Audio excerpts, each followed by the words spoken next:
മാത്സിലേക്ക് എല്ലാ കൂട്ടുകാർക്കും സ്വാഗതം. 8th സ്റ്റാൻഡേർഡിൻ്റെ ഓരോ ടോപ്പിക്കുകൾ മാത്സിൽ അപ്ലോഡ് ചെയ്ത് വരികയാണ്. ഇത് തൊട്ട് മുമ്പുള്ള വീഡിയോകൾ കാണാത്ത കുട്ടികളുണ്ടെങ്കിൽ ആ വീഡിയോ കൂടെ കണ്ടതിന് ശേഷം ഇന്ന് തുടങ്ങുന്നത് 5ാമത്തെ ചാപ്റ്റർ 5, പേര് സമവാക്യ പരിഹാരം, സൊല്യൂഷൻ ഓഫ് ഇക്വേഷൻസ്. വളരെ എളുപ്പത്തിൽ മനസ്സിലാക്കാൻ കഴിയുന്ന ഒരു യൂണിറ്റാണ് ഇത്. അതുമാത്രമല്ല, ഈ കാര്യങ്ങൾ പഠിച്ചു വെച്ചാൽ ഉയർന്ന ക്ലാസ്സുകളിലടക്കം ഈ കാര്യങ്ങൾ നമുക്ക് ഉപയോഗപ്പെടുത്തേണ്ടതുണ്ട്. അതുകൊണ്ട് ഓരോ കാര്യങ്ങൾ പറയുമ്പോഴും വളരെ ശ്രദ്ധയോട് കൂടി കേൾക്കുക. വളരെ എളുപ്പത്തിൽ പഠിക്കാൻ കഴിയുന്നതാണ്. ഓക്കെ, പതിവ് പോലെ ഞാൻ പറയുന്ന ഒരു കാര്യമുണ്ട്. ചാനൽ സബ്സ്ക്രൈബ് ചെയ്യാത്തവരുണ്ടെങ്കിൽ സബ്സ്ക്രൈബ് ചെയ്യണം എന്നുകൂടി അറിയിക്കുന്നു. ഓക്കെ, ഞാൻ ക്ലാസ്സിലേക്ക് കടക്കുകയാണ്. പേര് നോക്കൂ, സമവാക്യ പരിഹാരം, സൊല്യൂഷൻ ഓഫ് ഇക്വേഷൻസ്. അപ്പോൾ ഇക്വേഷൻ, സമവാക്യം എന്ന് പറഞ്ഞാൽ എന്താണ്? അതായത് നോക്കൂ കുട്ടികളെ, 3 + 2 = 5. ഇത് ഒരു സമവാക്യമാണ്. x + 4 = 7. ഇതൊരു സമവാക്യമാണ്. x - 2 = 10. ഇതും ഒരു സമവാക്യമാണ്. അപ്പൊ സമമുള്ള, അതിൻ്റെ മുമ്പിൽ നമ്പർ വരാം, അതിൻ്റെ മുമ്പിൽ വേരിയബിൾ വരാം, നമ്പറും വേരിയബിളും വരാം. ഇങ്ങനെയൊക്കെ വരുന്നതിനെയാണ് സമമുള്ളതിനെ, ചുരുക്കി മനസ്സിലാക്കിയാൽ ഈക്വൽ ടു ഉള്ളതിനെയാണ് ഇക്വേഷൻ എന്ന് മിനിമം പറയും. ചുരുക്കി തൽക്കാലം നമുക്ക് അങ്ങനെ മനസ്സിലാക്കി വെക്കാം.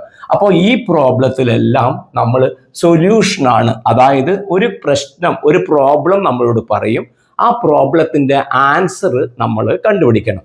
ഇപ്പോൾ ഉദാഹരണത്തിന്, ഒരു സംഖ്യയോട് 4 കൂട്ടിയാൽ 10 കിട്ടും എങ്കിൽ സംഖ്യ ഏത്? ഇതാണ് ഒരു ചോദ്യം. അതായത് പറയുന്നത് ഇങ്ങനെയാണ്: ഒരു നമ്പറിനോട് 4 added to a number, ഒരു സംഖ്യയോട് 4 കൂട്ടിയപ്പോ 10 കിട്ടി എന്നാണ് പറഞ്ഞത്. അതായത് number 4 added to a number gives എത്രയാ പറയുന്നത്? 10 എന്നാണ് പറയുന്നത് എങ്കിൽ നമ്മൾക്ക് ഇങ്ങനെ എഴുതാം: സംഖ്യ +4 10. എങ്കിൽ സംഖ്യ ഇപ്പം നിങ്ങൾക്ക് മനസ്സിൽ ഉത്തരം കിട്ടിയിട്ടുണ്ടാവും, 6 എന്ന് ഉത്തരം കിട്ടിയിട്ടുണ്ടാവും. അതിന്റെ കാരണം എന്താ? 6ഉം 4ഉം കൂട്ടിയാൽ 10 ആണെന്ന് നമുക്ക് മനസ്സിൽ പറയാൻ അറിയാം. അപ്പൊ സംഖ്യ 6 ആയിരിക്കും. അപ്പോൾ ഇവിടെ നടക്കുന്ന കാര്യം നോക്കൂ, വലിയ ഏതല്ലോ നമ്പറാണെന്ന് കരുതുക. അപ്പോൾ നിങ്ങൾക്ക് മനസ്സിൽ ആൻസർ പറയാൻ കഴിയില്ല. അത്തരം സന്ദർഭത്തിൽ നമ്മൾ കണ്ടുപിടിക്കുന്ന വഴി, ഒരു വഴി അറിഞ്ഞാൽ എല്ലാ പ്രോബ്ലം ഈസി ആയിട്ട് ചെയ്യാൻ പറ്റും. സംഖ്യ അല്ല, അതായത് നമ്പർ എന്ന് പറയുന്നത് ഈ 10ഉം 4ഉം ആണ് നമ്മളുടെ മുന്നിലുള്ള നമ്പറുകൾ. അപ്പൊ ഈ 10ഉം 4ഉം എന്ത് ചെയ്താലാണ് കിട്ടുന്നത്? 10ന്ന് 4 കുറച്ചപ്പോഴാണ് നമുക്ക് എത്ര കിട്ടുന്നത്? 6 കിട്ടുന്നത്. അപ്പൊ ഇവിടെ നടക്കുന്ന കാര്യം എന്താ? നമ്മൾ കേൾക്കുമ്പോൾ എങ്ങനെയാണ് കേൾക്കുന്നത്? ഒരു സംഖ്യയോട് 4 കൂട്ടിയപ്പോൾ എന്നാണ് പറയുന്നത്.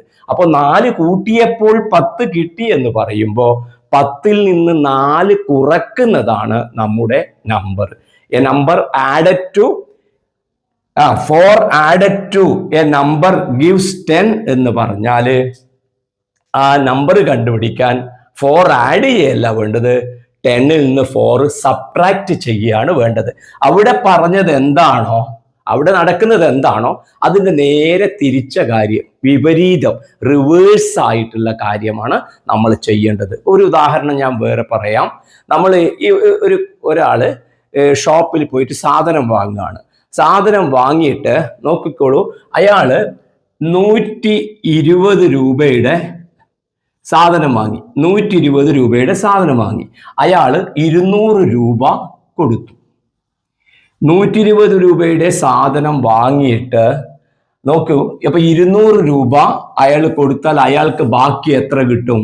200ൽ നിന്ന് 120 കുറച്ച് 80 കിട്ടും. ഓക്കെ, അപ്പോ ഈ ചോദ്യം, 120 രൂപയുടെ സാധനം വാങ്ങിയപ്പോൾ 80 രൂപ അയാളുടെ കയ്യിൽ കിട്ടുന്നു. ഇതിനെ ഞാനൊരു ചോദ്യമാക്കിയിട്ട് പറയുകയാണ്. അതായത് ഒരാൾ ഒരു സാധനം വാങ്ങിയപ്പോൾ അയാളുടെ കയ്യിൽ ഇപ്പോ 80 രൂപ ഉണ്ട്. 80 രൂപ അയാളുടെ, ഒന്ന് കട്ട് ചെയ്യുമോനെ. ഇനി മറ്റൊരു ഉദാഹരണം നോക്കാം. ഒരാള് 80 രൂപയുടെ സാധനം വാങ്ങി. 80 രൂപയുടെ സാധനം വാങ്ങിയിട്ട് അയാളുടെ കയ്യിൽ ഇപ്പോൾ 120 രൂപയുണ്ട്. ഇപ്പം 120 രൂപ കയ്യിലുണ്ട്. 80 രൂപയുടെ സാധനമാണ് വാങ്ങിയത്. ഷോപ്പിൽ പോയിട്ട് അയാൾ വാങ്ങുകയാണ്. ഇപ്പൊ അയാളുടെ കയ്യിൽ 120 രൂപ ഉണ്ട്. അപ്പൊ എങ്കിൽ അയാളുടെ കയ്യിൽ ആദ്യം എത്രയുണ്ടാവും? എത്ര രൂപയും കൊണ്ടായിരിക്കാം അയാൾ ഷോപ്പിലേക്ക് പോയിട്ടുണ്ടാവുക? അപ്പൊ 20 രൂപയുടെ സാധനം വാങ്ങിയപ്പോൾ അയാളുടെ കയ്യിൽ ബാക്കിയുള്ളതാണ് 120 രൂപ. ശ്രദ്ധിക്കണം, ബാക്കിയുള്ളതാണ്. പൊതുവെ നമ്മൾ ഈ ബാക്കി എന്ന് പറയുമ്പോൾ കുറക്കുക എന്നാണ് നമ്മൾ പലപ്പോഴും വിചാരിച്ചിട്ടുണ്ടാവും അല്ലെ. ബാക്കി വരുന്നത് എങ്ങനെ കുറക്കുമ്പോ അല്ലേ? 10 രൂപ 10 ബിസ്ക്കറ്റ് നിങ്ങളുടെ കയ്യിലുണ്ട്. അപ്പൊ അതിൽ 2 ബിസ്ക്കറ്റ് നഷ്ടപ്പെട്ടു പോയി, അല്ലെങ്കിൽ 2 ബിസ്ക്കറ്റ് നിങ്ങൾ കഴിച്ചു. ബാക്കി എത്രയുള്ളത് നോക്കുമ്പോൾ നിങ്ങൾ എന്താ ചെയ്യുക? റിമൈനിങ് എങ്ങനെയാണ് നിങ്ങൾ കണ്ടുപിടിക്കുക? 10 - 2 ആണ്. 10 കുറക്കണം 2 ആണ്, നിങ്ങൾ 8 എന്ന് പറയുക അല്ലെ. അപ്പൊ അതേപോലെ തന്നെ ഇവിടെ കേൾക്കുമ്പോ എന്താ ഉണ്ടാവുക? ഒരാൾ കടയിലേക്ക് പോയിട്ട് 80 രൂപയുടെ സാധനം വാങ്ങി, ഇപ്പോഴയാളുടെ കയ്യിൽ 120 രൂപ മിച്ചമുണ്ട് എങ്കിൽ ആദ്യം ഇയാളുടെ കയ്യിൽ എത്ര രൂപ ഉണ്ടായിട്ടുണ്ടാവും? അത് നമ്മൾ എങ്ങനെയാ കണ്ടുപിടിക്കുക? 120ന്റെ കൂടെ നമ്മൾ എത്ര ആഡ് ചെയ്യും? 80 രൂപ ആഡ് ചെയ്യും. അല്ലെങ്കിൽ 80ന്റെ കൂടെ 120 രൂപ കൂട്ടും. അപ്പോൾ നമുക്ക് എത്ര കിട്ടും? 200 രൂപ നമുക്ക് കിട്ടും. അപ്പൊ നമ്മളുടെ കയ്യിൽ ഉണ്ടായത് എത്രയാണ്? 200 രൂപയാണ് ഉണ്ടായത്. ഓക്കെ. അപ്പൊ ഇതേമാതിരി ഈ പറഞ്ഞ കാര്യങ്ങളിൽ എന്താ? സംഖ്യയോട് 4 കൂട്ടിയപ്പോൾ 7 കിട്ടി എന്ന് പറയുമ്പോൾ, അല്ലെങ്കിൽ സംഖ്യയോട് 4 കൂട്ടിയപ്പോൾ 10 കിട്ടി എന്ന് പറയുമ്പോൾ, 4 കൂട്ടിയപ്പോൾ 10 കിട്ടി, 4 ആഡ് ചെയ്തപ്പോൾ 10 കിട്ടി എന്ന് പറയുമ്പോൾ നമ്മൾ ചെയ്യുന്നത് എന്താണ്? ആ 10 4 ആഡ് അല്ല, 10 - 4 ആണ്. ഓക്കെ. ഒരു നമ്പറിൽ നിന്ന് 2 സബ്ട്രാക്ട് ചെയ്തപ്പോൾ 5 കിട്ടി. ഒരു നമ്പറിൽ നിന്ന് 2 is subtracted from a number gives 5 എന്ന് പറഞ്ഞാൽ എങ്ങനെയാണ് നമുക്ക് കിട്ടുക? നമ്പറിൽ നിന്ന് 2 സബ്ട്രാക്ട് ചെയ്തപ്പോൾ 5 കിട്ടി എന്ന് പറയുമ്പോൾ ആ നമ്പർ നമ്മൾ എങ്ങനെയാ, ആ സംഖ്യ നമ്മൾ എങ്ങനെയാണ് കണ്ടുപിടിക്കുക? 5ന്റെ കൂടെ 2 കൂട്ടുകയാണ്. 2 കുറച്ചപ്പോ 5 കിട്ടി എന്ന് പറയുമ്പോൾ ആ പരിഹാരം, ആ സൊല്യൂഷൻ കണ്ടുപിടിക്കാൻ നമ്മൾ ചെയ്യുന്നത് അതിന് നേരെ ഓപ്പോസിറ്റ് ക്രിയ ചെയ്യുകയാണ്. ഈ ഐഡിയയാണ് ഇതിലത്തെ എല്ലാ പ്രോബ്ലത്തിലും വരുന്നത്. കൂട്ടിയിട്ടാണെങ്കിൽ നമ്മൾ കണ്ടുപിടിക്കാൻ കുറക്കും, കുറച്ചിട്ടാണെങ്കിൽ നമ്മൾ കണ്ടുപിടിക്കാൻ കൂട്ടും. ഓക്കെ. ഗുണിച്ചിട്ടുള്ള കാര്യമാണെങ്കിൽ നമ്മൾ ഡിവൈഡ് ചെയ്യും. ഓക്കെ. നമുക്ക് ചോദ്യങ്ങൾ ഓരോന്ന് ചെയ്യുമ്പോൾ നിങ്ങൾക്ക് കൂടുതൽ വ്യക്തമായിട്ട് മനസ്സിലാവും. ചോദ്യങ്ങളിലേക്ക് പോവാം. ഒന്നാമത്തെ ക്വസ്റ്റ്യൻ, 6 മാർക്ക് കൂടി നേടിയിരുന്നുവെങ്കിൽ കിട്ടിയിരുന്നെങ്കിൽ കണക്ക് പരീക്ഷയ്ക്ക് 100ൽ 100 മാർക്കും ആയേനെ. രാജന്റെ സങ്കടം, എത്ര മാർക്കാണ് കിട്ടിയത്? അപ്പൊ എന്താണ്? ഇഫ് ഹി ഹാഡ് ഗോട്ടൺ എത്ര 6 more marks he would have scored 100 mark. അപ്പോ അയാൾക്ക് 10 മാർക്ക് കൂടുതൽ കിട്ടിയിരുന്നുവെങ്കിൽ എത്ര? 6 മാർക്ക് കൂടുതൽ കിട്ടിയിരുന്നുവെങ്കിൽ 100 ആവും. അപ്പൊ എന്താണ്? 6 മാർക്ക് കൂടുതൽ കിട്ടിയിരുന്നുവെങ്കിൽ 100 ആയി മാറും. അതാണ് 6 മാർക്ക് കൂടുതൽ കിട്ടിയാൽ 100 ആയി മാറും. എങ്കിൽ അയാളുടെ മാർക്ക് എത്രയായിരിക്കും? നമ്മൾ എന്ത് ചെയ്താൽ മതി?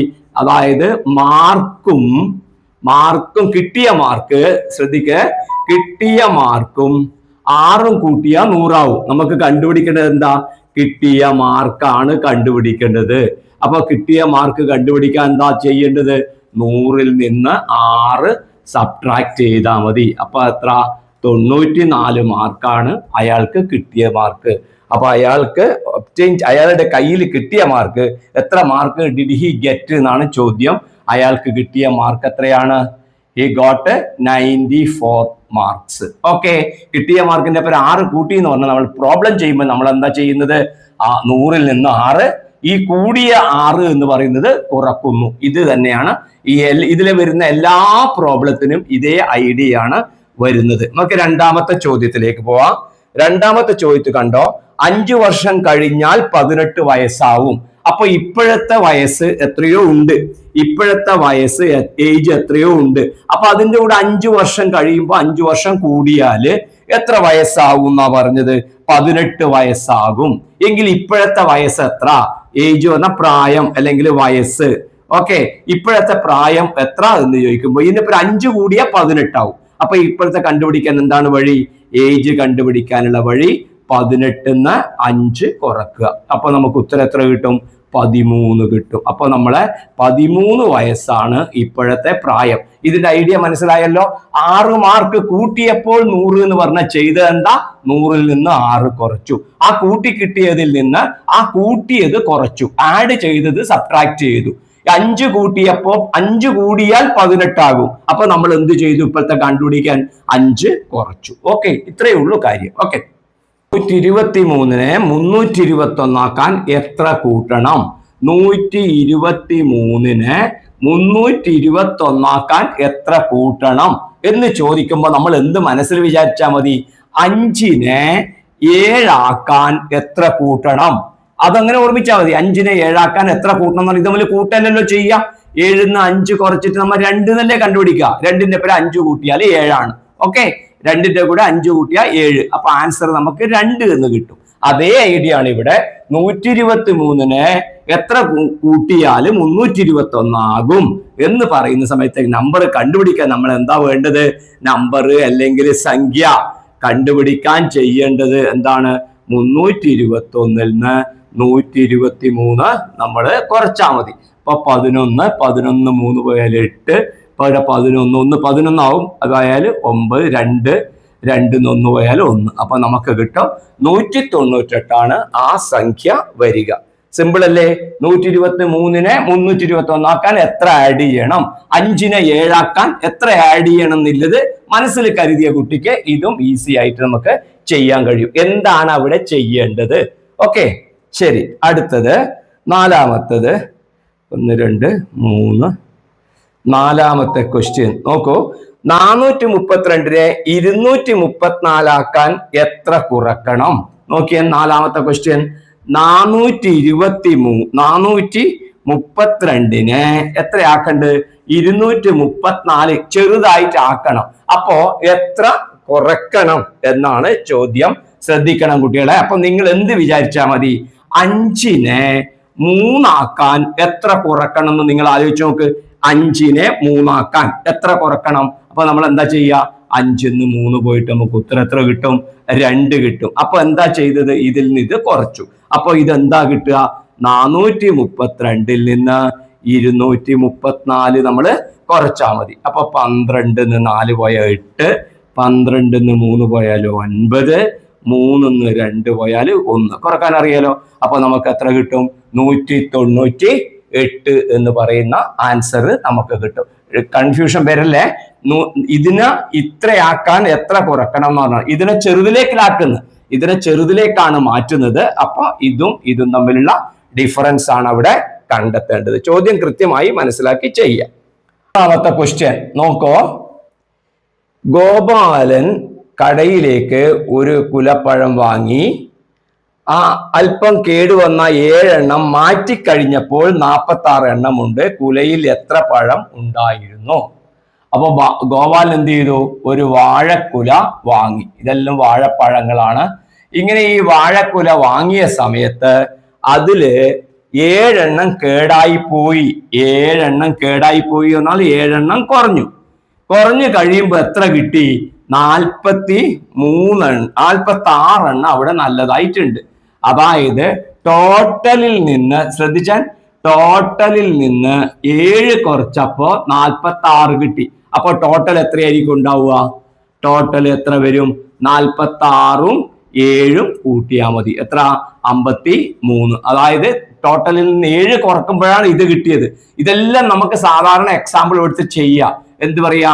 നമുക്ക് ടോട്ടൽ ആകെ നമുക്കറിയില്ല. അപ്പൊ ആകെയിൽ നിന്ന് എത്രയോ ഉണ്ട്.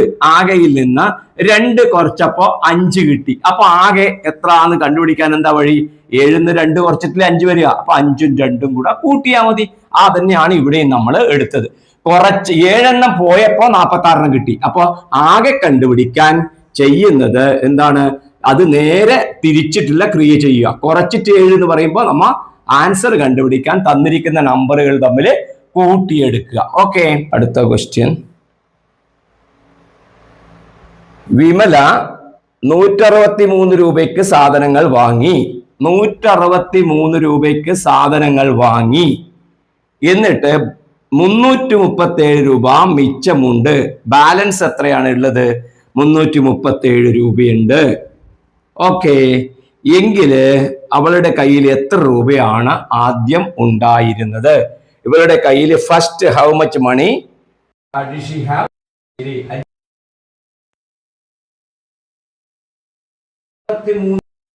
ാണ് അവൾ 37 രൂപ ഉണ്ടാവുന്നത്. അപ്പോൾ ടോട്ടൽ പൈസ നമുക്ക് അറിയില്ല.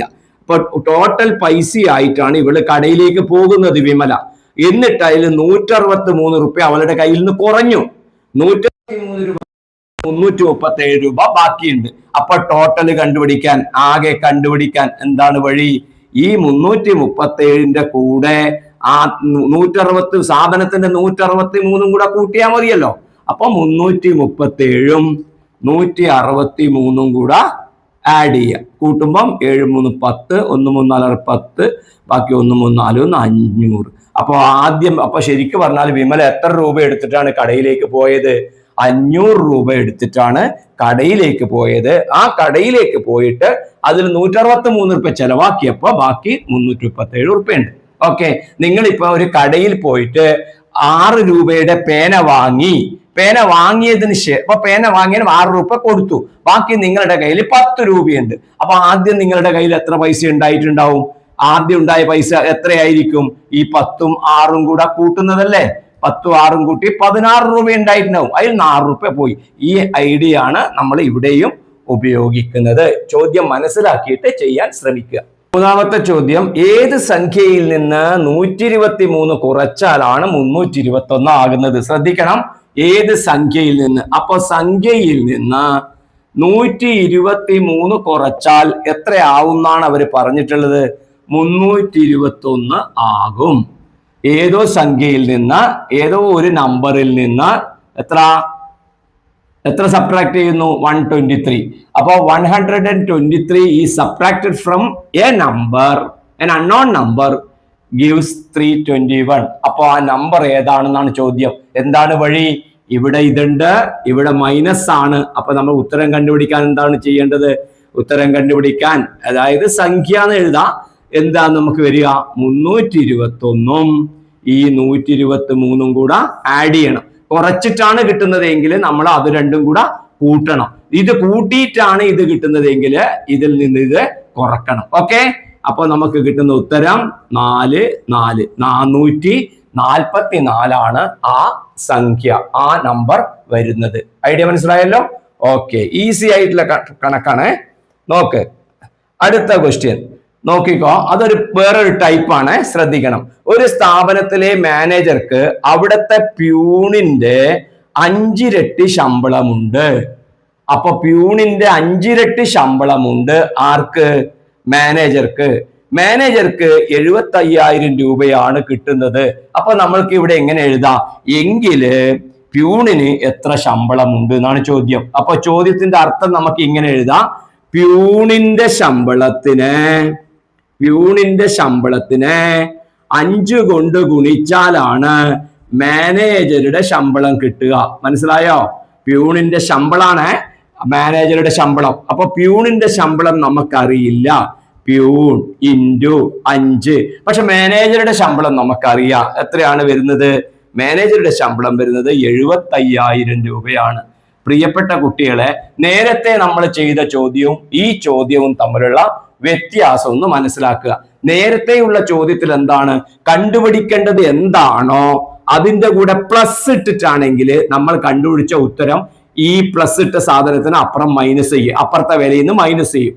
ഈ അറിയാത്ത ഇതിന്റെ കൂടെ മൈനസ് ആണ് ഇട്ടതെങ്കിൽ നമ്മൾ ആ സംഖ്യ കണ്ടുപിടിക്കാൻ അതിന്റെ കൂടെ ഇത് പ്ലസ് ചെയ്യും. അതായത് കുറക്കലാണെങ്കിൽ നമ്മൾ കൂട്ടും. ഓക്കെ, ഇതായിരുന്നു നേരത്തെ ചെയ്തത്. നേരെ തിരിച്ചിട്ട് അപ്പൊ എന്തൊക്കെയാണ് നമ്മൾ ചെയ്തത്? നേരത്തെ പ്ലസ് ആണെങ്കിൽ നമ്മൾ ചെയ്യും മൈനസ്, സംഖ്യകൾ തമ്മിൽ കുറക്കും. കുറക്കുന്നതാണെങ്കിൽ നമ്മൾ എന്ത് ചെയ്യും? കൂട്ടും.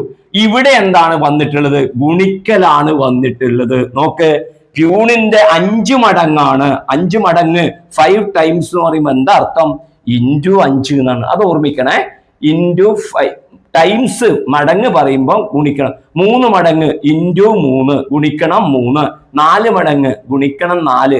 3 ടൈംസ് ഇൻറ്റു 3. ഓക്കെ, അപ്പൊ പ്യൂണിനെ 5 കൊണ്ട് ഗുണിച്ചപ്പോഴാണ് 75,000 കിട്ടി. അപ്പൊ പ്യൂണിന്റെയാണ് നമുക്ക് കണ്ടുപിടിക്കേണ്ടത്. അപ്പൊ അത് 75,000. ശ്രദ്ധിക്കണം, മൈനസ് വരില്ല. മൈനസ് വരണമെങ്കിൽ ഇവിടെ പ്ലസ് ആയിരിക്കണം. പ്ലസ് വരില്ല, പ്ലസ് വരണം. ഇത് രണ്ടും കൂടെ കൂട്ടണമെങ്കിൽ ഇവിടെ മൈനസ് ആയിരിക്കണം. ഇവിടെ ഇൻറ്റു ഉള്ളത്. ഇൻറ്റുവിന്റെ നേരെ റിവേഴ്സ് എന്താണ്? ഹരിക്കുക എന്നുള്ളതാണ്. ശ്രദ്ധിക്കണേ. അപ്പൊ പ്യൂണിന്റെ ശമ്പളം എന്താണ് ചെയ്യുക? 75,000 ഈ 5 കൊണ്ട് ഡിവൈഡ് ചെയ്യുക. കൃത്യമായിട്ട് മനസ്സിലാക്കി വെക്കുക കേട്ടോ. ഗുണിക്കണം എന്നുള്ളതിന്റെ ഡിവൈഡഡ് ആണ് അതിന്റെ എതിർക്രിയ, വിപരീത ക്രിയ. അപ്പൊ 75,000 5 കൊണ്ട് ഡിവൈഡ് ചെയ്യണം. നോക്ക്, 75 നമുക്ക് 5 കൊണ്ട് ഹരിച്ചാൽ എത്ര കിട്ടും? 1 5 5. നിങ്ങൾക്ക് അറിയായിരിക്കും എളുപ്പത്തില്. 5 25. അപ്പൊ 75 5 കൊണ്ട് ഹരിച്ചാൽ 15 കിട്ടും. അപ്പൊ അതിന്റെ കൂടെ എന്ത് ചെയ്താൽ മതി? ആ 3 0 കൂടെ ചേർത്താൽ മതി. അപ്പൊ പ്യൂണിന്റെ ശമ്പളം എത്ര? 15,000 രൂപ. ഓക്കെ, ഇത് കൃത്യമായിട്ട് മനസ്സിലാവുന്നുണ്ടെങ്കിൽ കമന്റിൽ അറിയിക്കണേ. പ്യൂൺ എന്ന് പറഞ്ഞാൽ പ്യൂണിന്റെ സാലറി ആണ്, പ്യൂണിന്റെ ശമ്പളം. പ്യൂണിന്റെ ശമ്പളമാണ് പ്യൂണിന് എഴുതിയത് കേട്ടോ. 15,000 രൂപ. ഐഡിയ മനസ്സിലായല്ലോ? ഇത്രയേ ഉള്ളൂ അറിയേണ്ടത്. എങ്ങനെയാണ് ഇപ്പുറം ചെയ്യുന്നത്? അതിന് നേരെ വിപരീതം, അതിന് നേരെ ഓപ്പോസിറ്റ് ആയിട്ടുള്ള ഓപ്പറേഷൻ ചെയ്യണം. ഓരോ ഇതിന്റെയും ഓപ്പോസിറ്റ് ഞാനിവിടെ എഴുതി വെച്ചിട്ടുണ്ട്. ഓക്കെ, അപ്പൊ ഇനി നിങ്ങൾക്ക് പറയാൻ പറ്റും, ഇപ്പുറം ഡിവൈഡഡ് ബൈ ആണെങ്കിൽ നമ്മൾ എന്ത് ചെയ്യണം? അപ്പുറം എന്ത് ചെയ്യും? ഇൻറ്റു ചെയ്യും. വേറെ ഡൗട്ട് ഒന്നുമില്ല അതില്. അങ്ങനത്തെ പ്രോബ്ലം വരും. നമുക്ക് രണ്ടാമത്തെ ചോദ്യം, ഒരു വിനോദയാത്രക്ക് പോയവർ ആകെ ചെലവായ 12,500 രൂപ, ആകെ ചെലവായ പൈസ 12,500 രൂപ തുല്യമായി വീതിക്കാൻ തീരുമാനിച്ചു. ഓരോരുത്തരും 2,500 രൂപ കൊടുക്കണമെന്ന് കണക്കാക്കി. എത്ര പേരാണ് സംഘത്തിൽ ഉണ്ടായിരുന്നത്? അപ്പൊ ഒരാൾ കൊടുക്കുന്ന പൈസ എത്രയാണ്? 2,500. അപ്പൊ നമുക്ക് എന്ത് പറയാൻ പറ്റും? 2,500നെ അവരുടെ എണ്ണം കൊണ്ട് ഗുണിച്ചാല് എത്ര കിട്ടണം? വീതിക്കാൻ തീരുമാനിച്ചതല്ലേ, 12,500 കിട്ടും. അതായത് ഒരാളുടെ ചെലവിന് അവരുടെ എണ്ണം, അവരുടെ നമ്പർ കൊണ്ട് മൾട്ടിപ്ലൈ ചെയ്താല് ടോട്ടൽ പൈസ, ചെലവായ പൈസ കിട്ടും. അപ്പൊ നമ്പർ, എണ്ണം കണ്ടുപിടിക്കാനുള്ള വഴി എന്താണ് ഇവിടെ വരിക? നിങ്ങൾ ചെറിയ ക്ലാസ്സിൽ പഠിച്ച ഐഡിയ ഉപയോഗിച്ചാലും മതി. ഇങ്ങനെ ഇൻറ്റു എഴുതണം എന്ന് ആവശ്യമൊന്നുമില്ല. 12,500നെ ആരെ കൊണ്ട് ഡിവൈഡ് ചെയ്യുക? 2,500 കൊണ്ട് ഡിവൈഡ് ചെയ്യുക. 12,500നെ, കാരണം ഇൻറ്റു എന്നല്ലേ ഇവിടെ ഉള്ളത്. ഇൻറ്റു എന്നല്ലേ, ഈ ഇൻറ്റു എന്നുള്ളത് ഇപ്പുറം എഴുതിയാലും ഇപ്പുറം വന്നാലും നമ്മൾ എന്ത് ചെയ്യണം? ഈ ഒരാളെ അപ്പുറത്തേക്ക് പോകുമ്പോൾ ഡിവൈഡ് ചെയ്യണം കേട്ടോ. ഓക്കെ, എണ്ണം ഇൻറ്റു 2,500 എഴുതുന്നതും 2,500 ഇൻറ്റു എണ്ണം എഴുതുന്നതും ഒരേപോലെയാണെന്ന് കൂടി കുട്ടികൾ മനസ്സിലാക്കുക. ഓക്കെ, അപ്പൊ ഇവിടെ സംഭവിക്കുന്നത് കണ്ടോ? 0 0 കട്ട് ചെയ്യുക, 0 0 100 100 കട്ട് ചെയ്യുന്നതാണ് കേട്ടോ. 0 എന്ന് പറഞ്ഞാൽ 100, 2 0 100 ആണ് കട്ട് ചെയ്യുന്നത്. അപ്പൊ 125 25. നോക്ക്, 125 25. 125നെ 5 കൊണ്ട് ഡിവൈഡ് ചെയ്ത് നമുക്ക് 25 കിട്ടും. 25നെ 5 കൊണ്ട് ഡിവൈഡ് ചെയ്താൽ 5 കിട്ടും. കറക്റ്റ്. 25/5 എത്ര? 5. അപ്പൊ എത്ര പേരുണ്ട്? 5 പേർ. എത്ര ആളുകള്? 5. നമുക്ക് ആകെ വരുന്നത് 5 പേരാണ് അവിടെ ഉണ്ടായത്. ആ ഗ്രൂപ്പിൽ ഇപ്പൊ എത്ര പേരുണ്ടായിരുന്നു? How many were there in a group എന്നാണ്. In a group there are 5 members. 5 പേർ അവിടെ ഉണ്ടായിരുന്നു എന്നുള്ളതാണ്. ഓക്കെ, ഇനി ഈ ഇക്വേഷൻ ഇങ്ങനെ എഴുതണം എന്ന് നിർബന്ധമൊന്നുമില്ല. നിങ്ങൾക്ക് നേരിട്ട് ഇങ്ങനെ എഴുതിയാലും കിട്ടും. കാരണം എന്താ? ആകെ ചെലവായ പൈസയിൽ നിന്ന് ഒരാളുടെ ചെലവ് എത്രയാണോ വരുന്നത് അതിനെ ഡിവൈഡ് ചെയ്താൽ ആളുകളുടെ എണ്ണം കിട്ടുമെന്ന് നമുക്ക് ചെറിയ ക്ലാസ്സിലെ തന്നെ അറിയുന്ന കാര്യമാണ്. അങ്ങനെ എഴുതിയാലും മതി. Okay, a number multiplied by 12 gives 756. What is the number? A number multiplied by 12. അപ്പൊ നമുക്ക് എന്താണ്? നമ്പറിനെ, ശ്രദ്ധിച്ചേ, നമ്പറിനെ 12 കൊണ്ട് മൾട്ടിപ്ലൈ ചെയ്താല് 756 കിട്ടും എന്നാണ് പറഞ്ഞിട്ടുള്ളത്. മനസ്സിലായില്ലേ? ഒരു സംഖ്യയെ 12 കൊണ്ട് ഗുണിക്കുമ്പോൾ, ഇപ്പൊ സംഖ്യ ഇൻറ്റു 12 ഇത്. അപ്പൊ നമ്പർ എന്തായിരിക്കും? അല്ലെങ്കിൽ സംഖ്യ എന്തായിരിക്കും? ഇവിടെ ഇൻറ്റു അല്ലേ ഉള്ളത്, അതിന്റെ ഓപ്പോസിറ്റ് ഏതാണ്? Divided by. അപ്പൊ നമ്പർ ഈക്വൽ ടു നമുക്ക് എന്തെഴുതാം? 756 ഡിവൈഡഡ് ബൈ 12. Divided by 12. അപ്പൊ 756നെ നിങ്ങൾ എന്ത് ചെയ്യുന്നു? 12 കൊണ്ട് ഡിവൈഡ് ചെയ്യുന്നു. അപ്പൊ 2നെ കൊണ്ട് ഡിവൈഡ് ചെയ്താൽ നിങ്ങൾക്ക് എത്ര കിട്ടും? 378 മേലെ കിട്ടും. 756 എന്ന് പറയുമ്പോൾ ഓക്കെ ഡിവൈഡഡ് ബൈ 6 കിട്ടും. വീണ്ടും ചെയ്താൽ നിങ്ങൾക്ക് എത്ര കിട്ടും? 189 കിട്ടും. 189/3. അതിനെ നിങ്ങൾക്ക് എന്ത് ചെയ്യാം? 3 കൊണ്ട് 18നെ ഡിവൈഡ് ചെയ്താൽ നിങ്ങൾക്ക് എത്ര കിട്ടും? 18ൽ 3 നമുക്ക് 6 3 18, 9ൽ 3 എത്ര? 3. അപ്പൊ നമുക്ക് 63 കിട്ടും. അപ്പൊ സംഖ്യ നമുക്ക് ഉത്തരം കിട്ടി. നമ്പർ 63 എന്ന് പറഞ്ഞിട്ട് 63നെ 12 കൊണ്ട് മൾട്ടിപ്ലൈ ചെയ്താൽ 756 കിട്ടുമെന്ന് നമുക്കത് വെരിഫിക്കേഷൻ, നമുക്കത് പരിശോധിക്കാനും കഴിയും. ഓക്കെ, നിങ്ങൾ ഡിവൈഡ് ചെയ്യാം. നിങ്ങൾക്ക് ഇത്രയും നിങ്ങൾ എഴുതണമെന്നില്ല. നിങ്ങൾ 756നെ നിങ്ങൾ ഇങ്ങനെ എഴുതിയിട്ട് 12 കൊണ്ട് ഡിവൈഡ് ചെയ്താലും മതി. ഓക്കെ, 6 12 72 എന്ന് പറഞ്ഞ രീതിയിൽ നിങ്ങൾക്കത് കണ്ടുപിടിക്കാം. ഓക്കെ, ഒരു സംഖ്യയെ 21 കൊണ്ട് ഹരിച്ചപ്പോൾ 756 കിട്ടി. അപ്പൊ ഈസി ആയിട്ട് എഴുതാലോ. സംഖ്യയെ, നമ്പറിനെ 21 കൊണ്ട് ഹരിച്ചപ്പോൾ എത്ര കിട്ടി എന്നാണ് പറയുന്നത്? 756 കിട്ടി. 756 കിട്ടി. അപ്പൊ സംഖ്യ എത്ര എന്നുള്ളതാണ് നോക്കിയാൽ ഹരിക്കലാണ്. ഈ ഹരിക്കൽ 21 അപ്പുറത്തേക്കാകുമ്പോൾ നമുക്ക് നോക്കിയാൽ ഹരിക്കൽ എന്തായിട്ട് മാറണം? ഗുണിക്കലായിട്ട് മാറണം. ഈ രണ്ട് നമ്പർ തമ്മിൽ മൾട്ടിപ്ലൈ ചെയ്താൽ ഈ ഉത്തരം കിട്ടിയെന്ന് അർത്ഥം. ഓക്കെ, സംഖ്യ എന്ന് പറഞ്ഞാൽ നമ്പർ. ഓക്കെ, അപ്പൊ നമുക്ക് എന്ത് കിട്ടും? നമ്പർ ഈക്വൽ ടു എന്ത് നമുക്ക് എഴുതാം? 756 × 21. അപ്പൊ 756നെ നിങ്ങൾക്ക് 21 കൊണ്ട് ഡിവൈഡ് ചെയ്താൽ ആദ്യത്തെ സ്റ്റെപ്പിൽ 756 കിട്ടും. രണ്ടാമത്തെ സ്റ്റെപ്പിൽ 1512 എന്ന് കിട്ടും. അത് രണ്ടും നമ്മൾ കൂട്ടുക. 5 2 7, 7 1 8, 5 1. അപ്പൊ 15,876 നമുക്ക് എന്ത് കിട്ടുന്നത്? ഉത്തരം. അതായത് 15,876നെ 21 കൊണ്ട് ഡിവൈഡ് ചെയ്താൽ 756 കിട്ടും. ഐഡിയ മനസ്സിലായല്ലോ? ഹരിക്കണം കാണുമ്പോൾ നമ്മൾ ചെയ്യുമ്പോൾ എന്ത് ചെയ്യണം? ഇവ തമ്മിൽ ഗുണിക്കണം. ഓക്കെ, ശരി. ഒരു ചതുരത്തിന്റെ ചുറ്റളവ് 50 മീറ്റർ ആണ്. ഒരു വശം 5 മീറ്റർ ആണ് എങ്കിൽ അതിൻ്റെ ഒരു വശം എത്ര മീറ്റർ ആണ്? ഒരു വശം 5 മീറ്റർ എങ്കിൽ മറ്റേ വശം എത്ര മീറ്റർ ആണെന്ന ചോദ്യം. പെരിമീറ്റർ, ചുറ്റളവ് തന്നിട്ടുണ്ട് 50 മീറ്റർ. പ്രിയപ്പെട്ട കുട്ടികളെ, ഇമ്പോർട്ടൻ്റ് ആയിട്ടുള്ള പ്രോബ്ലം ആണ്, ശ്രദ്ധിക്കണേ. പെരിമീറ്റർ ചുറ്റുമുള്ള അളവ് തന്നിട്ടുണ്ട്. എത്ര? ചുറ്റളവ്. ഇത് ഒന്ന് എഴുതി വെച്ചോ, പല ചോദ്യങ്ങൾക്ക് നമുക്ക് അത്യാവശ്യമാണ്. ചുറ്റളവ് 50 എന്ന് തന്നിട്ടുണ്ട്. കുട്ടികൾ നേരെ ചെയ്യേണ്ടത് ഇത് നേരെ താഴെ നീളം പ്ലസ് വീതി എത്രയാണെന്നില്ല എഴുതുക. ഇതിന്റെ നേരെ പകുതി എത്രയാ വരിക? 25 വരും. എന്തുകൊണ്ട് വരും? നോക്ക്, ചുറ്റളവ് പെരിമീറ്റർ എന്ന് പറഞ്ഞാല്, ചുറ്റളവ് എന്ന് പറഞ്ഞാല് പെരിമീറ്റർ. പെരിമീറ്റർ എന്ന് പറയുമ്പോൾ എന്താ മീനിങ്? അതായത് ഇതും കൂട്ടുന്നതാണ്. 2 നീളവും 2 വീതിയും കൂട്ടുന്നതാണ്. 2 ലെങ്ത്തും 2 ബ്രെഡ്ത്തും കൂടെ ആഡ് ചെയ്യുമ്പോഴാണ് പെരിമീറ്റർ വരുന്നത്. അപ്പോൾ 1 ലെങ്ത്തും 1 ബ്രെഡ്ത്തും കൂടെ കൂട്ടിയാൽ എത്ര കിട്ടും? 25. ഈ ഒരു പോയിന്റ് കൃത്യം അറിയുന്ന കുട്ടിക്ക് ഈ പ്രോബ്ലം വളരെ എളുപ്പത്തിൽ നമുക്ക് ചെയ്യാൻ പറ്റും. അപ്പോൾ ഈ കണക്കിൽ നമുക്ക് എങ്ങനെ വരും നോക്കിക്കോളൂ. നീളവും വീതിയും കൂട്ടിയാൽ 50ന് നമുക്ക് ആവശ്യമില്ല, നേരെ പകുതി എടുക്കണം. സമം 25. അതില് ഒരു വശം നമുക്ക് എത്ര തന്നിട്ടുണ്ട്? അവര് ഒരു വശം 5 മീറ്റർ തന്നിട്ടുണ്ട്. അപ്പൊ ഒരു വശത്തിന് പകരം 5 മീറ്റർ എഴുതുക. അപ്പൊ നോക്കാം, നീളം ഒരു വശം ഇഷ്ടമുള്ള എഴുതാട്ടോ, നീളത്തിനുള്ള വീതിക്ക് പകരം ഞാൻ 5 കൊടുത്തു, 25. അപ്പൊ നീളം എത്ര കിട്ടും നോക്കിയാൻ? നീളം എന്ത് കിട്ടും നോക്കിയാൻ?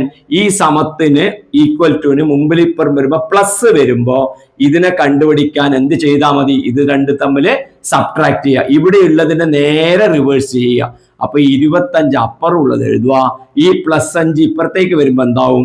-5. അപ്പൊ ഉത്തരം എത്ര? 20.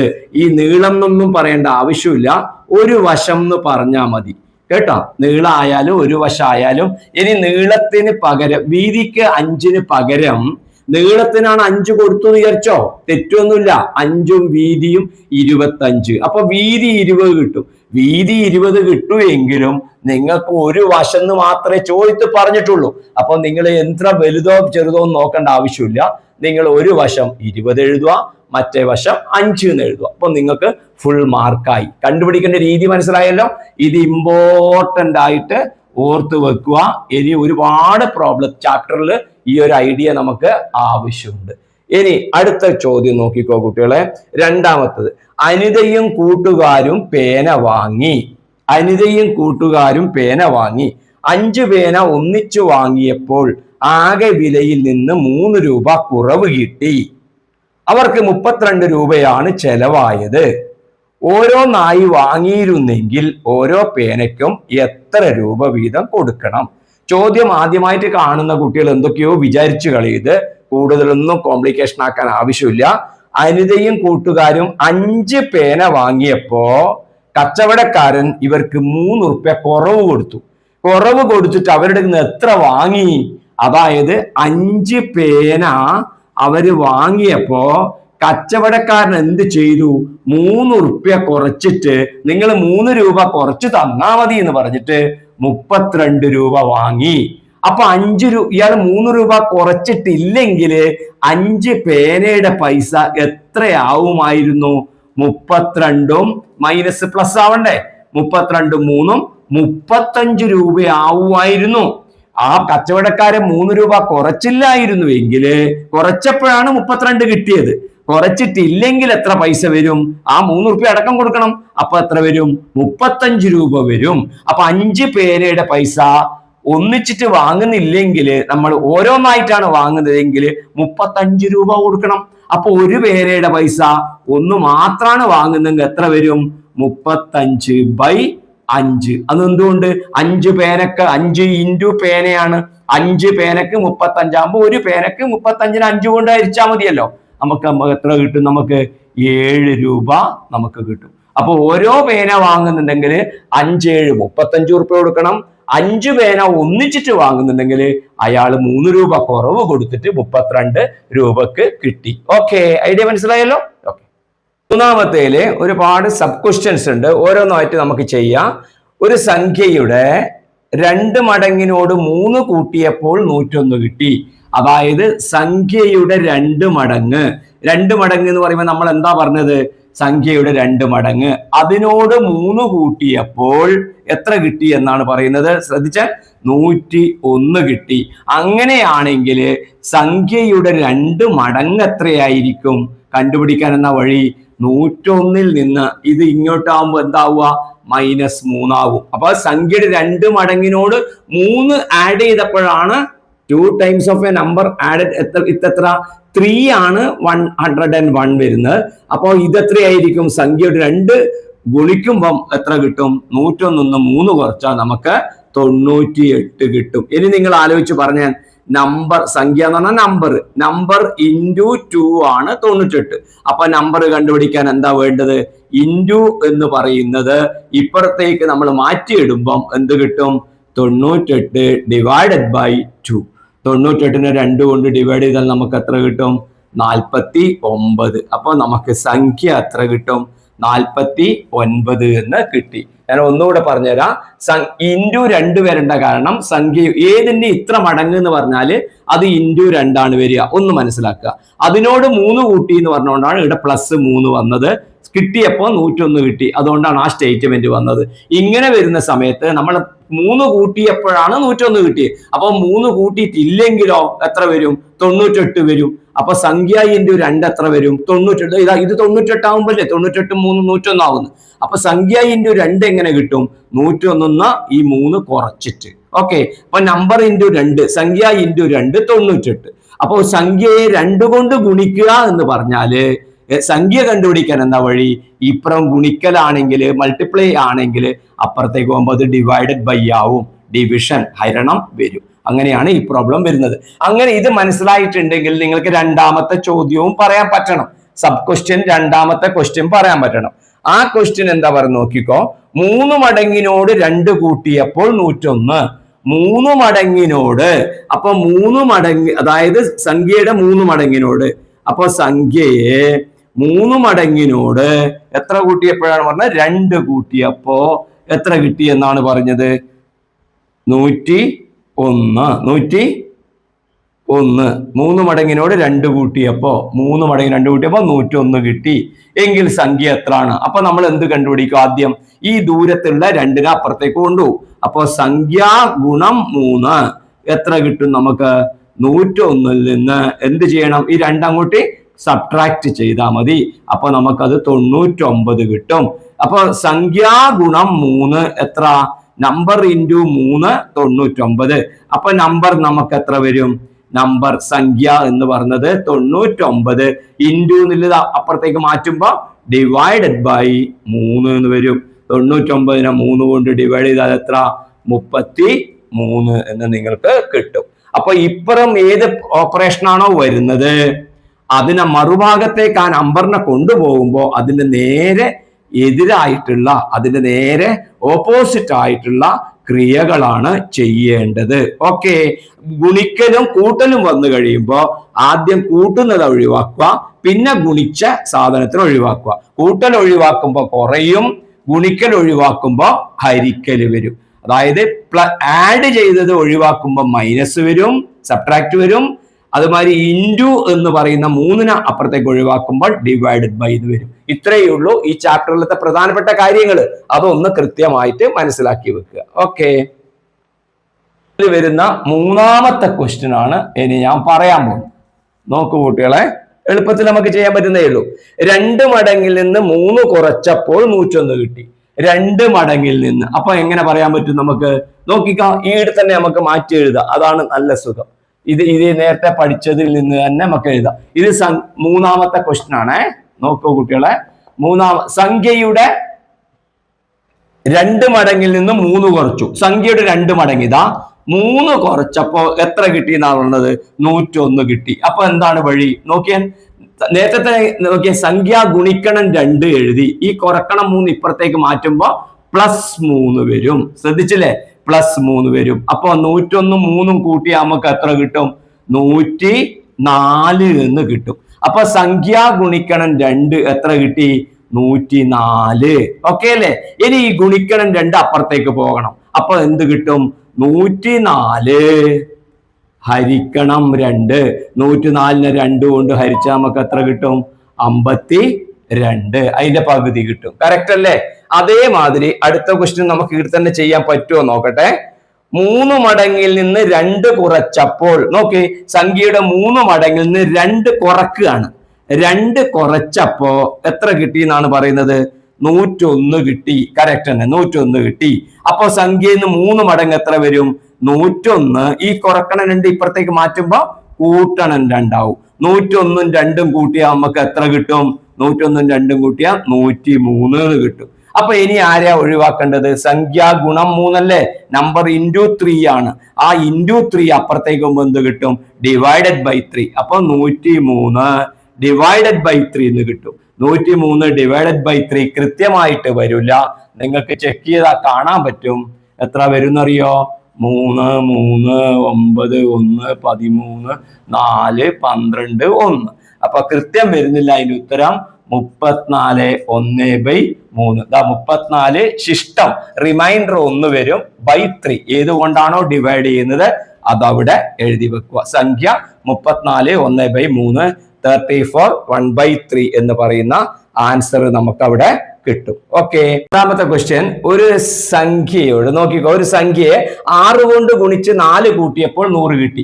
സംഖ്യയെ 6 കൊണ്ട് ഗുണിച്ച് 4 കൂട്ടിയപ്പോൾ 100 കിട്ടി. അപ്പൊ നമ്മൾ ചെയ്യുന്നത് എന്താ? അടുത്ത സ്റ്റെപ്പില് ഈ 4നെയാണ് ആദ്യം അപ്പുറത്തേക്ക് ഒഴിവാക്കുക. നോക്കൂ, സംഖ്യ ഇൻറ്റു 6 നമുക്ക് എത്ര കിട്ടും? 100 കുറക്കണം 4. നമ്മൾ ഒരുപാട് തവണ പറഞ്ഞു ഈ എന്തുകൊണ്ടാണ് അങ്ങനെ വന്നതെന്ന് അല്ലേ? 96. അപ്പൊ സംഖ്യ എത്ര വരും നോക്കിയാൽ? സംഖ്യ നമുക്ക് എത്ര കിട്ടും? 96 ഇൻറ്റു 6 അല്ലേ ഇവിടെ ഉള്ളത്. അപ്പൊ സംഖ്യ മാത്രം എഴുതുമ്പോ ഇൻറ്റു 6 ഡിവൈഡഡ് ബൈ 6. 96 നിങ്ങൾ 6 കൊണ്ട് ഡിവൈഡ് ചെയ്ത് നിങ്ങൾക്ക് 16 എന്ന് പറയുന്ന നമ്പർ കിട്ടും. ഗുണിക്കലും കൂട്ടലും വരുമ്പോൾ ആദ്യം വലത്ത് ഭാഗത്ത് ഒഴിവാക്കി പിന്നെ അടുത്തത് ഒഴിവാക്കുക. ഒഴിവാകുന്ന സമയത്ത് അപ്പുറത്തേക്ക് മാറ്റി എഴുതുമ്പോൾ അതിന്റെ ഓപ്പോസിറ്റ് ഓപ്പറേഷൻ, അതിന്റെ എതിർ ക്രിയകള് നിങ്ങൾ ഓർമ്മിച്ചിട്ട് എഴുതണം. അടുത്ത ക്വസ്റ്റ്യൻ നോക്കിയാൽ, ഒരു സംഖ്യയോട് 6 കൂട്ടി 4 കൊണ്ട് ഗുണിച്ചപ്പോൾ 100 കിട്ടി. സംഖ്യയോട് 6 കൂട്ടി, ഇമ്പോർട്ടന്റ് ആണ്, തെറ്റിക്കരുത്.